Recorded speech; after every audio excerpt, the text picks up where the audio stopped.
Fala galera, aqui quem está falando é o professor Felipe e nesse vídeo a gente vai fazer de forma bem breve, o mais breve possível, a demonstração de que o gama ele vale 3 vezes o alfa. Na realidade, se nós formos seguir um rigor muito preciso, o nosso gama ele é aproximadamente 3 vezes o alfa. Ele só vai diferenciar de ser esse 3 vezes o alfa lá mais ou menos na 10ª casa decimal, 15ª, 18ª casa decimal. Então, como a gente não vai ter esse rigor tão grande, a gente pode sim dizer com bastante propriedade que para os nossos problemas o gama é 3 vezes o alfa. Então, vamos para a demonstração. A demonstração disso a gente vai partir do seguinte, ó. Se nós tivermos um cubinho que cada aresta desse cubinho meça L0, então esse pedacinho aqui é L0, esse pedacinho é L0, esse pedacinho é L0. Lembrando que isso tudo em uma temperatura T0.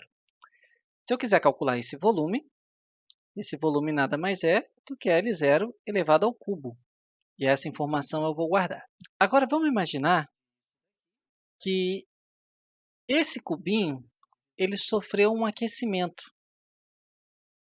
Então esse aquecimento fez com que a temperatura dele de T0 fosse até uma temperatura T.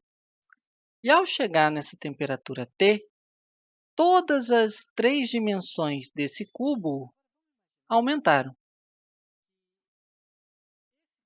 Então, agora, esse cubo ele vai ter lado L, por outro lado valendo L. Isso nessa temperatura final. Então, esse aquecimento sofreu um ΔT positivo. E aí, esse volume que eu tenho aqui agora, esse volume final, ele seria o meu L final elevado ao cubo. Isso eu vou chamar de equação 2. Mas como que eu vou chegar nessa relação que eu tenho aqui? Bom, para isso, para chegar nessa relação, a gente vai ter que relembrar brevemente sobre dilatação linear. Lá na dilatação linear, uma das maneiras de ser escrita o comprimento final, então dilatação linear em uma dimensão, o comprimento final, ele nada mais era do que o comprimento inicial, abre parênteses, 1, mais alfa vezes ΔT. É uma maneira de expressar isso, vezes esse comprimento final. Percebam que aqui eu tenho que o meu L é igual a todo esse termo. Então, eu vou pegar todo esse termo aqui e vou substituir por onde eu tenho L na nossa equação 2. Então, isso fica V igual, abre parênteses, L0, abre parênteses de novo, que multiplica 1, mais alfa ΔT, fecho parênteses, tudo isso elevado ao cubo. Então, aqui eu vou ficar que V é igual a L0 ao cubo, abre parênteses, 1 mais alfa vezes ΔT elevado ao cubo. Percebam que esse termo aqui, a gente já possui ele na equação 1, é o próprio V0. Então, V é igual a V0, que vai multiplicar por 1 mais alfa vezes ΔT elevado ao cubo. Bom, essa relação eu vou precisar fazer essa expansão desse binômio. Essa expansão ela pode ser escrita, para quem quiser tentar depois fazer isso na prática, não está lembrando direito, 1 mais alfa ΔT vezes 1 mais alfa ΔT vezes 1 mais alfa ΔT. Mas para quem lembra da relação desses binômios, também fica bem mais fácil, que vai ser o seguinte, 1 ao cubo mais 3 vezes 1 ao quadrado vezes alfa vezes ΔT mais 3 vezes 1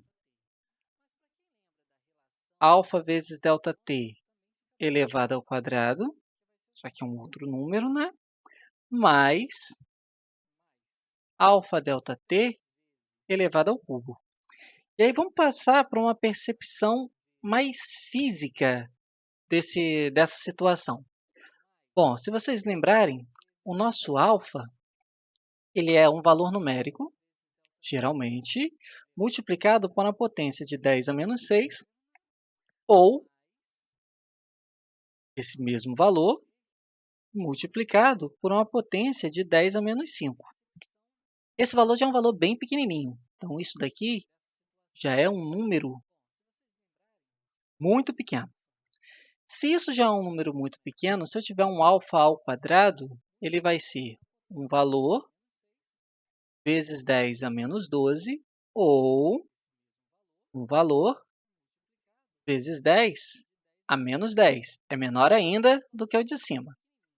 Se eu tiver um alfa ao cubo, ele vai ser o valor vezes uma potência de 10 a menos 18, ou pode chegar, dependendo do material, a ser esse valor, vezes uma potência de 10 a menos 15. Eu estou usando isso tendo como referência os sólidos, né, os materiais que sejam sólidos. Bom, isso aqui se isso é pequeno, isso aqui é menor ainda. Isso aqui é mais irrisório ainda, ou seja, esse termo é tão pequeno que eu vou acabar desprezando ele. Ele só vai ter algum significado lá na 18ª, 15ª casa depois da vírgula. Esse outro termo aqui, por ter um alfa ao quadrado, também é muito pequenininho. Não é tão pequeno quanto esse, mas ainda é muito pequenininho. E aí só vai sobrar esse termo aqui para a gente. Então, essa equação que está aqui em cima, ó, essa igualdade toda, ela vai se resumir a esse termo. Então, nós vamos ter que 1 mais alfa vezes ΔT elevado ao cubo, com uma boa aproximação, isso aqui é muito, muito, muito próximo mesmo de 1, esse 1 ao cubo dá 1, mais 3 vezes 1 ao quadrado, que é 1, vezes alfa vezes ΔT. Então, essa expressão que nós temos aqui, ó, V é igual a V0, 1 mais 3 vezes alfa vezes ΔT. E se nós lembrarmos lá atrás que V, a gente fez com que ele fosse escrito como V0, 1 mais gama vezes ΔT, o termo que está aqui, 3 vezes alfa, e o termo que está aqui, gama, está multiplicado por ΔT e vai dar a mesma coisa. Então, está provado, está demonstrado que o nosso gama é igual a 3 vezes o alfa.